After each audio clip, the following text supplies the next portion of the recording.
మీ పిల్లలు maths science లో dull గా ఉన్నారా? 100% మార్క్స్ కావాలంటే ఆన్లైన్ ట్యూషన్ ట్యుటోరిక్స్ లో జాయిన్ అవ్వండి. నమస్తే, నేను Keshav. Welcome to Suman TV. మరోసారి బంగారం ధరలు ₹1,00,000 తాకబోతున్నాయి. 10 గ్రాముల బంగారం ధర ఈ రికార్డుకి చేరువలో ఉంది. అదే ఇంటర్నేషనల్ మార్కెట్లో జరుగుతున్నటువంటి పరిణామాలు, మన భారతీయ మార్కెట్లో ఉన్నటువంటి పరిణామాలు ఏ విధంగా ఉన్నాయి, గోల్డ్ మళ్ళీ 1,00,000 దాటేసేటువంటి ఛాన్సెస్ ఎంతవరకు ఉన్నాయి, దీన్ని విశ్లేషించే ప్రయత్నం చేద్దాం. మార్కెట్ ఎక్స్పర్ట్ అనిల్ కుమార్ గారు మనతో పాటు ఉన్నారు. అనిల్ కుమార్ గారు, నమస్తే. గోల్డ్ రేట్ ₹1,00,000 పైకి వెళ్ళిపోతుంది అన్నారు. ఆల్రెడీ వెళ్ళింది, మళ్ళీ కిందకు వచ్చింది. కొంత జనానికి ఉపశమనం అనిపించింది. మళ్ళీ 1,00,000 దగ్గరికి రీచ్ అవుతుంది. ఏంటి అసలు మార్కెట్ పరిస్థితి ఎలా ఉంది? ఎందుకు ఈ ఫ్లక్చుయేషన్స్ ఈ మధ్య కాలంలో లాస్ట్ ఒక 1 వీక్లో మరీ ఎక్కువైనాయి అనేటువంటి వాదన వస్తుంది? ఏంటి కారణం? సో యాక్చువల్ ఏంటంటే గోల్డ్ అనేది 4-5 రకాల పారామీటర్స్ వల్ల అప్ అండ్ డౌన్ అవుతాం. ఆబ్వియస్లీ అందరికి తెలిసిన డిమాండ్ అనేది కామన్గా అందరికీ తెలిసిందే. డిమాండ్తో పాటు ఏంటంటే అంతర్జాతీయ మార్కెట్లో ఇంట్రెస్ట్ రేట్లు ఎలా ఉన్నాయి, అదొక మేజర్ ఫ్యాక్టర్ అనమాట. అలాగే ఇంకొకటి ఏంటంటే ఫెడరల్ బ్యాంక్స్ గోల్డ్ కొంటున్నాయా అమ్ముతున్నాయా అనేది ఒకటి. ఇంకొకటి వచ్చేసి డాలర్ వాల్యూ పెరుగుతుందా లేదా. సో ఇప్పుడు మనం ఫస్ట్ది చూసుకుంటే డిమాండ్ అయితే స్టేబుల్గా ఉంది మన దగ్గర, అండ్ స్టేబుల్ కన్నా ఎక్కువ ఉంది. యాక్చువల్లీ ఏంటంటే గోల్డ్ని ఇన్వెస్ట్మెంట్ లాగా చాలామంది ఇన్వెస్ట్ చేస్తున్నారు.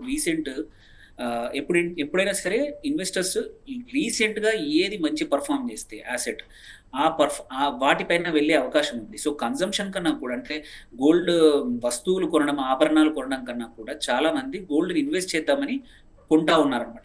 కొంచెం తగ్గినా కానీ, ఒక 2,000 తగ్గినా 3,000 తగ్గినా ఇన్వెస్టర్స్ ఆగట్లేదు, కొనేస్తా ఉన్నారు. ఏది డైరెక్ట్ ఫిజికల్ గోల్డ్లోనే కాకుండా మన గోల్డ్ ఈటీఎఫ్ల ద్వారా కానీ, గోల్డ్ మ్యూచువల్ ఫండ్స్ కానీ, గోల్డ్ డిజిటల్ గోల్డ్ ద్వారా కూడా కొనేస్తున్నారు. అందుకే ఏంటంటే ఇన్వెస్ట్మెంట్ ఎక్కువైపోయింది. ఇది gold as a investment consumption కన్నా పెరిగిపోయింది ఇండియాలో. దానివల్ల డిమాండ్ తగ్గట్లేదు. సెకండ్ మేజర్ ఏమవుతుందంటే అనిశ్చితులు మన యుద్ధ వాతావరణం అయితే, ఇప్పుడు రష్యా యుక్రెయిన్ కానీ, ఈ యుద్ధ వాతావరణాల వల్ల కూడా చాలా మంది ఏంటంటే గ్లోబల్ ఇన్వెస్టర్స్ కూడా గోల్డ్ వైపు మొగ్గు చూపుతున్నారు. ఎందుకంటే అనిశ్చితి ఉన్నప్పుడు compulsory gold is the safe haven అనమాట. అది సెకండ్. అండ్ మీరు ఇంకో క్వశ్చన్ అడిగారు, మనం ఇలాగే ఉండబోతుందా? ఇప్పుడు యాక్చువల్లీ చూసుకుంటే ఇవాళ ఆర్బీఐ రేట్ కట్ చేసింది, 0.5% కట్ చేసింది. అలాంటప్పుడు ఏంటంటే గోల్డ్ ఆల్రెడీ మంచి పర్ఫామ్ చేస్తుంది కాబట్టి ఇంకా ఎక్కువగా గోల్డ్ పెరిగే అవకాశం ఉంది. అంటే రెపో రేట్ కట్ చేస్తే లోన్స్, డిపాజిట్స్ ఎఫెక్ట్స్ ఉంటాయి. గోల్డ్ మీద కూడా దాని ప్రభావం ఉంటుందా? తప్పకుండా ఉంటాయి. ఎందుకంటే ఎవరైతే బ్యాంకులు, పెద్ద పెద్ద ఇన్స్టిట్యూషన్స్ ఏవైతే బాండ్స్లో పెడతా ఉన్నాయో, బాండ్స్లో ఇప్పుడు ఇంట్రెస్ట్ రేట్ తగ్గినప్పుడు గోల్డ్ రీసెంట్గా చూస్తున్నాం మంచి పర్ఫామ్ చేస్తుంది. అండ్ సో గోల్డ్ వైపు వెళ్ళే అవకాశాలు ఎక్కువగా ఉన్నాయి. ఈ ఇంట్రెస్ట్ రేట్ కట్ అనేది మన ఇండియన్ ఆర్బీఐ చేసిందే కాదు, ఈవెన్ యుఎస్లో కూడా ఏదైతే మేజర్గా ప్రైస్ డిటర్మైన్ చేసేది అంటే యుఎస్ ఫెడరల్ రిజర్వ్ వాళ్ళు ఇంట్రెస్ట్ రేట్స్ అనమాట. వాళ్ళు కూడా మేము ఇంట్రెస్ట్ రేట్లు తగ్గించబోతున్నాము ఈ సంవత్సరం అని చెప్పారు ఆల్రెడీ. నెక్స్ట్ మంత్లో ఆల్రెడీ మళ్ళీ ఇంకొక కట్ అవ్వచ్చు. సో అక్కడ కూడా కట్ అయినప్పుడు ఏంటంటే కంపల్సరీ సేఫ్ హెవెన్ అందరూ గోల్డ్ వైపు మళ్ళీ అవకాశాలు ఉన్నాయి. సో గోల్డ్ పెరిగే అవకాశం ఉంది. దీంతో పాటు ఇంకొక పెద్ద ప్రాబ్లం ఏమొచ్చి పడిందంటే యుఎస్ డాలర్ వీక్ అవుతుంది. యుఎస్ డాలర్ వీక్ అయినప్పుడు మనమే చూసాం, మన ఇండియన్ రూపీ అగైనెస్ట్ డాలర్ చూసుకుంటే లెక్క ప్రకారం మన వీక్ అయినా కానీ మన గోల్డ్ ఎందుకు తగ్గట్లేదు అంటే వీక్ అయినందువల్ల డిమాండ్ పెరుగుతుంది. చాలా కరెన్సీల్లో, చాలా కంట్రీల నుంచి గోల్డ్ చాలా ఎక్కువ డిమాండ్ పెరుగుతోంది. అండ్ యుఎస్ డాలర్ వీక్ అవడం వల్ల ఇంతకుముందు యుఎస్ డాలర్ని రిజర్వ్ కరెన్సీగా పెట్టుకునేవి అన్ని సెంట్రల్ బ్యాంకులు, లైక్ చైనా కానీ, ఇండియా కానీ, జపాన్, అన్ని కంట్రీస్.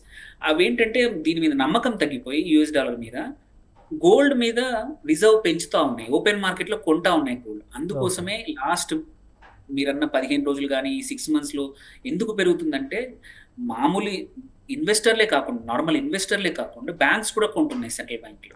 సో దానివల్ల ఈ ప్రాబ్లమ్స్ అన్నమాట. సో అందుకోసమే గోల్డ్ తగ్గడం అంటూ జరగదు. అంటే ఇదే ట్రెండ్. ఇప్పుడు ఎకానమీ కొంత వీక్గా ఉంది. అమెరికా ఆల్రెడీ ఆర్థిక సంక్షోభాన్ని కొట్టుకుంటున్నారు అక్కడ, Donald Trump versus Elon Musk. So అక్కడ వీక్ అయితే దాని ప్రభావం గోల్డ్కి బలం తీసుకొచ్చేటువంటి అవకాశం ఉంటుందా? ఇంకా పెరగడానికి బలం తీసుకొచ్చే అవకాశం ఎక్కువ ఉంటుంది. ఎందుకంటే గోల్డ్ ఎప్పుడు కూడా మనం ఇండియాలో ఎలా మనము సేఫ్ హెవెన్ అనుకుంటామో, ప్రపంచ మార్కెట్లలో కూడా అందరూ కూడా ఎవరైతే ఫండ్ మేనేజర్లు ఉన్నారో, ఎవరైతే హ్యూజ్ మనీ మేనేజ్ చేస్తున్న వాళ్ళు ఉన్నారో, ఇట్లాంటి టైంలో ఏంటంటే వాళ్ళ పోర్ట్ఫోలియోలో గోల్డ్ మీద కొంచెం ఎక్కువగా ఇన్వెస్ట్మెంట్ చేస్తారు. అందుకోసం కంపల్సరీ ఇట్లాంటి అమెరికాలో అనిశ్చితి కానీ అమెరికన్ మార్కెట్లలో అనిశ్చితి మాత్రం కంపల్సరీ గోల్డ్ రేట్ ఇంకా పెంచే అవకాశాలు ఉన్నాయి కానీ తక్కువ చేసే అవకాశాలు మాత్రం లేవు. ఇన్వెస్టర్స్ ఏంటంటే రీసెంట్ బయాస్ లాస్ట్ ఇయర్ 35% పెరిగింది గోల్డ్. ఈ ఇయర్ క్యాలెండర్ ఇయర్లో ఆల్రెడీ ఒక 25% 30% పెరిగింది. అండ్ ఇది ఒకటే కాదు, గోల్డ్ ఒకటే కాదు, ఈవెన్ సిల్వర్ కూడా మీరు చూసుకుంటే రికార్డ్ ప్రైస్కి వెళ్ళిపోయింది. సో ఈ రెండు ప్రీషియస్ మెటల్స్లో కూడా ఈ నెక్స్ట్ 6 months to 1 year మాత్రం తగ్గే అవకాశాలు లేవు. సిల్వర్ ఇంకా ఎక్కువ పెరగచ్చు గోల్డ్ కన్నా. ఓకే. సో అంటే ఇప్పుడు 1 lakh దాటుతుంది అని అనుకుంటే ఎంతకాలంలో ఇది 1 lakh క్రాస్ అవుతుంది, ఇంకా ఇంకా ఎంతవరకు వెళ్ళేటువంటి ఛాన్స్ ఉంటుంది? నెక్స్ట్ 3-4 months సెప్టెంబర్ వరకు మాత్రం మనము 110,000 కూడా టచ్ అయ్యే అవకాశాలు ఉన్నాయి. ఇంకొక 10% కంపల్సరీ పెరిగే అవకాశం ఉంది. ఇప్పుడు రఫ్లీ 3,200 3,300 US$ దగ్గర ట్రేడ్ అవుతుంది గోల్డ్. ప్రెడిక్షన్ ఏంటంటే 3,700 వరకు కూడా వెళ్ళే అవకాశాలు ఉన్నాయి ఈ ఇయర్ సెప్టెంబర్ వరకు అని ఇంటర్నేషనల్ అనలిస్టులు మాత్రం, అంటే ఇంటర్నేషనల్ మార్కెట్లో తెలుస్తూ ఉంది.